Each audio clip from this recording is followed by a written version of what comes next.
Mr. Williamson, did you get a new haircut? Hey, Mr. Williamson, I got a question. Yeah, Chad, what's up? I was wondering, did you just get a new haircut? Hey, did you just get a new haircut? Yes, everyone. Thank you for noticing. I did get a haircut. I know it looks good. You don't have to keep saying it. Blah, blah, blah. Anyway, hey, everyone. Welcome back to ELA 1 with Mr. Williamson, your favorite class of the day. Today, I want to get through the intro video a little bit faster, not take up too much of your time. So, we are going to jump right into the quote of the day, coming from an unknown source, meaning I don't know. The quote of the day is, "Don't trust everything you see. Even salt looks like sugar." Being misled, deception, is something that is going to be a theme for today's class. So let's pay attention to how things look versus how they might actually be. Our daily objective for you is I can examine the author's enchanting yet ominous depiction of the island. You might not know what those words mean yet, but we are going to learn them very soon. But the author describes the island as enchanting and yet ominous at the same time. So we're gonna try to decipher why he's doing that and what message he's really trying to get through to you. How on earth can we do today's lesson without understanding some of the most important words towards grasping the material? I don't know. So it looks like it's time for active vocabulary. Active vocabulary. Okay, everyone. So once again, we have three wonderful vocabulary words for this lesson. So remember, you can find these in a Google slide presentation called Lord of the Flies Virtual Word Wall under the Essential Links tab in my Google Classroom, okay? So the first word of the day that we're going to be looking at is enchantment. Enchantment means experience of great pleasure, as if under a spell. So look at the image. Think of someone being enchanted, okay? So a way that this could be used in a sentence is, the orchestra's performance created enchantment in the auditorium. I didn't even notice the toddler disrupt the crowd with a tantrum.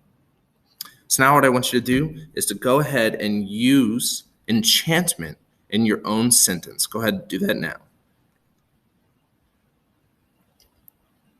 Our next word is mirage. Mirage means something that appears to be real, but is not. A way that mirage could be used in a sentence is, people lost in the desert often see a mirage of water and palm trees in the distance. You oftentimes see this in movies when a character is starving or dehydrated in the desert, and then they might start picturing like a nice bucket of water or something like that. But a mirage, something that appears to be real, but is not. So go ahead and use that in a sentence of your own. Do that now. Our third and final word is ominous. Ominous means indicating coming evil or harm. So a way that ominous might be used in a sentence is, Halloween night always felt more ominous to me than any other autumn evening. So ominous is something that's indicating coming evil or harm. So go ahead and use ominous in your own sentence now. Okay, everyone, so we're about to get into the reading. So what I need you to do is to have a Lord of the Flies novel open and ready to read as I read. You need to be reading with me. We're starting on page 12. Why do you need to have a book open? Sometimes I'm going to be asking you questions. Sometimes you'll have to go back and reread some passages that I read. So you need to know where we are and to be able to go back and be able to do that. And then lastly, of course, it builds your literacy skills. As you read with me, you'll get better at reading as well. So it's very important that you have your book open. Let's try to remember our objective for today as we read, which is I can examine the author's enchanting yet ominous depiction of the island. So we covered those words.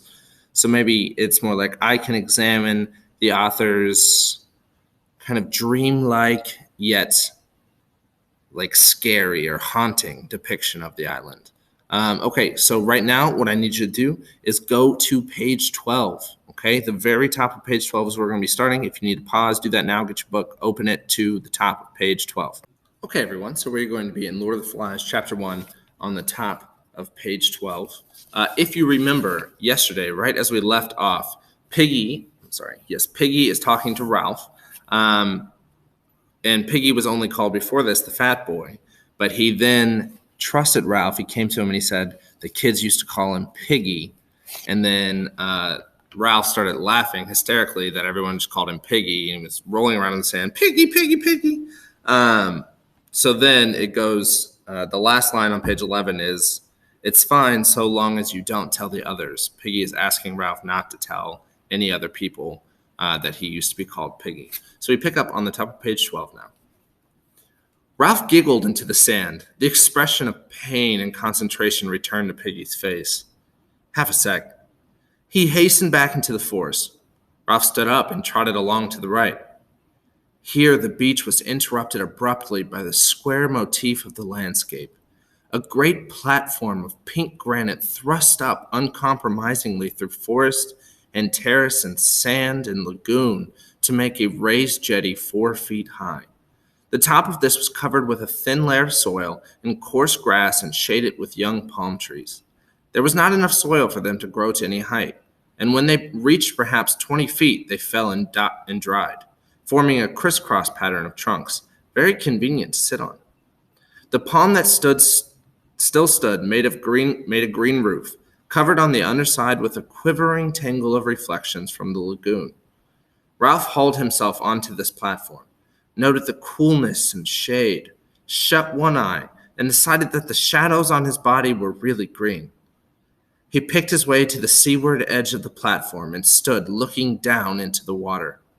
It was clear to the bottom and bright with efflorescence of tropical weed and coral. A school of tiny, glittering fish flicked hither and thither. Ralph spoke to himself, sounding the bass strings of delight. Whizzow! Beyond the platform, there was more enchantment. Okay, so they just described the setting really thoroughly. And it says that beyond the platform was more enchantment. So I want you to go ahead and reword that sentence through what Ralph was seeing. Do that now. Continuing on the bottom of page 12, I just want to give you guys some visuals of what it is that they're kind of seeing here. So you can see the images on the screen. So beyond the platform, there was more enchantment. Some act of God, a typhoon perhaps, or the storm that had accompanied his own arrival, had banked sand inside the lagoon so that there was a long, deep pool in the beach with a high ledge of pink granite at the further end. Ralph had been deceived before now by the specious appearance of depth in the beach pool, and he approached this one preparing to be disappointed. But the island ran true to form, and the incredible pool, which clearly was only invaded by the sea at high tide, was so deep at one end as to be dark green. Ralph inspected the whole 30 yards carefully, and then plunged in. The water was warmer than his blood, and he might have been swimming in a huge bath. Piggy appeared again, sat on the rocky ledge, and watched Ralph's green and white body enviously. "You can't half swim, Piggy." Piggy took off his shoes and socks, arranged them carefully on the ledge, and tested the water with one toe. "It's hot." "What did you expect?" I didn't expect nothing. My auntie." "Sucks to your auntie." Ralph did a surface dive and swam underwater with his eyes open. The sandy edge of the pool loomed up like a hillside. He turned over, holding his nose, and a golden light danced and shattered just over his face. Piggy was looking determined and began to take off his shorts. Presently, he was palely and fatly naked. He tiptoed down the sandy side of the pool and sat there up to his neck in water, smiling proudly at Ralph. "Aren't you going to swim?" Piggy shook his head. "I can't swim. I wasn't allowed. My asthma." "Sucks to your asthma." Piggy bore this with a sort of humble patience. "You can't half swim well." Ralph paddled backwards down the slope, immersed his mouth, and blew a jet of water into the air. Then he lifted his chin and spoke. I could swim when I was 5. Daddy taught me. He's a commander in the Navy. When he gets leave, he'll come and rescue us. So right now I want you to answer the question. How does Ralph respond to the island? So he's seeing what you're seeing, kind of these images in front of you. So I want you to reread the bottom of 12 and the top of 13 and tell me, how is Ralph responding to the island? So we're picking back up at the bottom of page 13 at I could swim when I was 5. This is Ralph speaking. I could swim when I was 5. Daddy taught me. He's a commander in the Navy. When he gets leave, he'll come and rescue us. What's your father? Piggy flushed suddenly. My dad's dead, he said quickly. And my mum. He took off his glasses and looked vainly for something with which to clean them. I used to live with my auntie. She kept a candy store. I used to get ever so many candies, as many as I liked.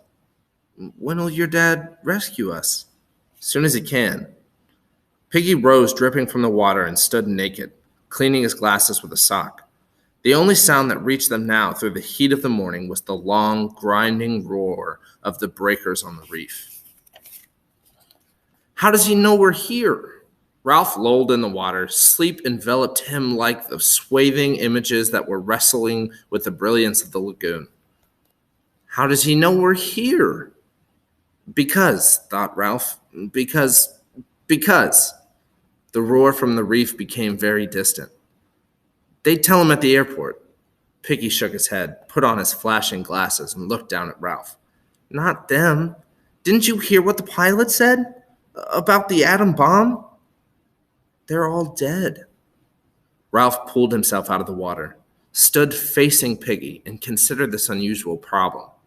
Piggy persisted. This is an island, isn't it? I climbed a rock, said Ralph slowly, and I think this is an island.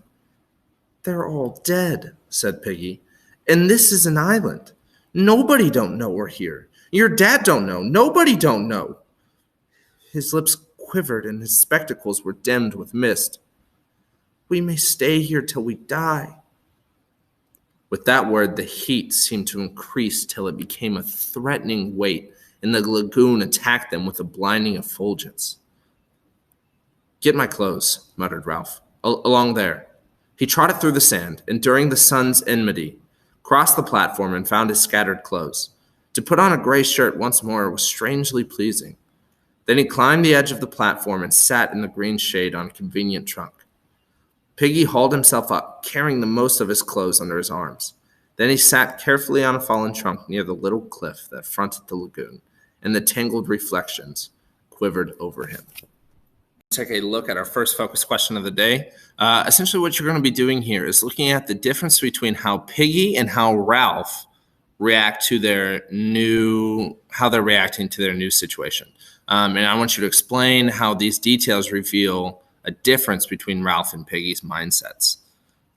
So the first quote that you'll see on the far left, Piggy asks, when will your dad rescue us?